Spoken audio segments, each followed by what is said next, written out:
The mountain mirror और मैं हूँ रोहन सती।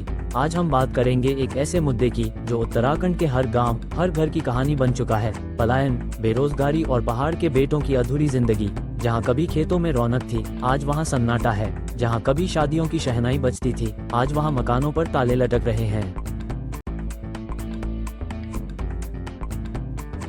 उत्तराखंड के सैकड़ों गांव आज भूतिया गांव बन चुके हैं। युवा रोजगार की तलाश में मैदानों की ओर भाग रहे हैं। देहरादून, दिल्ली, हल्द्वानी और यहां तक कि महानगरों तक गांवों में रह गए हैं सिर्फ बुजुर्ग, महिलाएं और खाली मकान। कई गांवों में पूरे के पूरे परिवार पलायन कर चुके हैं। पलायन का असर सिर्फ आबादी पर नहीं पड़ा, बल्कि सांस्कृतिक पहचान, सामाजिक ढांचे और परंपरा पर भी गहरा प्रहार हुआ है।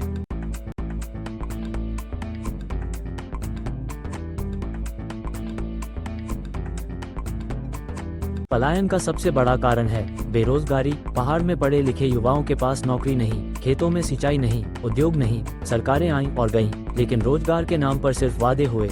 आज भी हजारों युवा डिग्री लेकर घरों में बैठे हैं और किसी सरकारी भर्ती का इंतजार कर रहे हैं, जो सालों तक लटक जाती है या फिर घोटालों में फंस जाती है।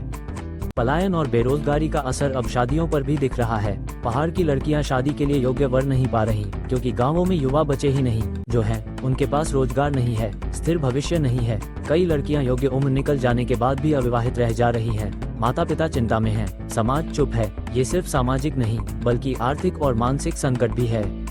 सरकार के बड़े बड़े दावे, रिवर्स पलायन, रोजगार योजनाएं, होम स्टे नीति, लेकिन जमीनी हकीकत कुछ और ही कहानी कहती है। कागजों में योजनाएं हैं, लेकिन गांव तक न पहुंचने वाला पैसा और भ्रष्ट व्यवस्था ने हालात और बिगाड़ दिए। सरकार के इस ढीले रवैये ने लोगों का भरोसा तोड़ दिया है। अब लोग पूछ रहे हैं, कब तक सिर्फ वादे सुनेंगे।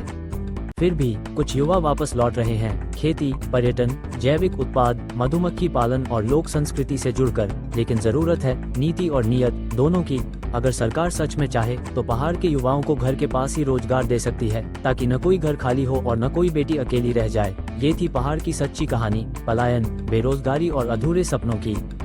यदि आप भी चाहते हैं कि पहाड़ फिर से बसें, तो इस वीडियो को शेयर करें और अपनी राय कमेंट में लिखें। धन्यवाद। जय उत्तराखंड, जय भारत।